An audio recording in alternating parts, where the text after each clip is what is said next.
आणि विचार ही त्रिसूत्री तुमचं जीवन ठरविते. आहार म्हणजे तुम्ही जो आजकाल घरात घेत नाही तो, विहार म्हणजे तुम्ही कुठं बोंबलत हिंडता ते, आणि विचार म्हणजे बहुतांश माणसांच्या मेंदूमध्ये कधीच चांगली येत नाही ते. पटल्यासारखंच हसायला तुम्ही.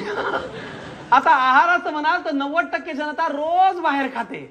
पूर्वी आमच्या घरी जमीन होती, पूर्वी आमच्या दारी रांगोळी काढली जात होती, तसं पूर्वी आमच्या घरी स्वयंपाक केला जात होता, असं तुम्ही इतिहास सांगाल पुढच्या 5 वर्षामध्ये, आहे का नाही? अहो परवा तर एका घरामध्ये म्हणे लहान लेकराची गुटी कळती ना, परवा एका घरामध्ये म्हणे लहान लेकराची गुटी उगाळायची कशी आणि कशाची याचा पत्ताच नसल्यामुळे झोमॅटोवर बायकांनी BALCHI बालाची गुटी असा पदार्थ मागवला.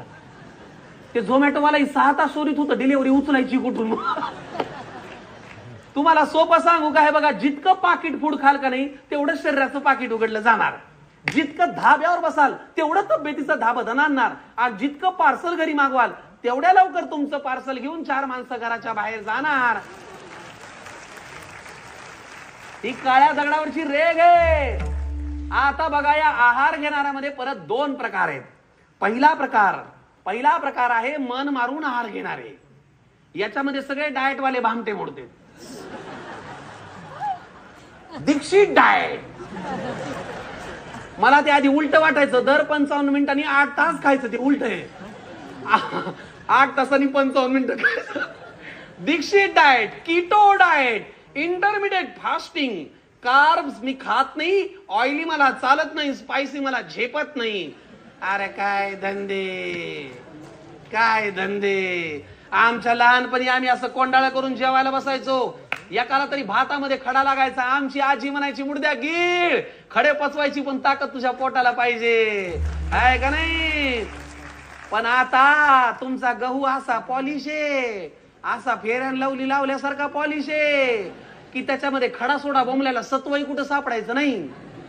प्रकार क्रमांक 2, पोट मारून आहार घेणारे. याच्यामध्ये ते लोक मोडतात ज्यांची डेअरी आणि कोलेस्ट्रॉल काय वाढलेलंच असतं.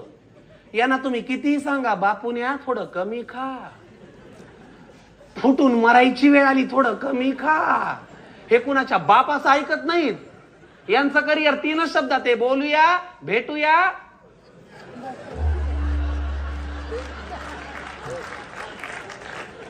म्हणायला काही हरकत नाही, पण महिलांचा आवाज होता हो.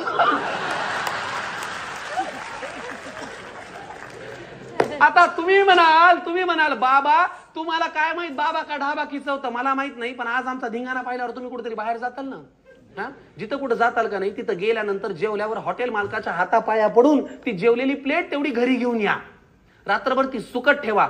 उद्या सकाळी त्याच्यावरचा वाळलेला रंग तुम्हाला सांगल रात्री तुम्ही पोटाची काय रंगपंचमी केलेली आहे ते. आता तुम्ही म्हणाल महाराज तुम्ही खाणाऱ्यालाही बोलता, आम्ही काय करायचं सांगतो ना, प्रमाणामध्ये सर्व काही असावे.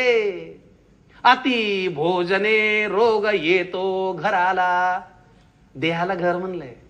अति भोजने रोग येतो घराला, अति उपासे कष्ट होती नराला. फुका सांग त्या देवावरी का रुसवावे, प्रमाणामध्ये सर्व काही असावे, आहे ना? बॅलन्स इज मस्ट मंडळी, balance is must because you are what you eat. तुम्ही तेच स्वतः जे तुम्ही खाता. सोपं सांगतो, कीर्तन आटुपत घेतो मंडळी. असं आहे, या शरीराच्या देहाच्या हँडसेटचा विहार म्हणजे नेटवर्क कायम फुल ठेवायचं असेल तर त्याच्यामध्ये योग्य आहाराचं चार्जर लावा, योग्य विचारांचं सिम कार्ड घाला, तरच याचं नेटवर्क कायम फुल राहील. पंढरीच्या विठुराया पुढल्या कीर्तनाला येतोय मग, पण तवर तुझ्या या भक्तांना जरा पौष्टिक खायला शिकव बघ. रामकृष्ण हरी.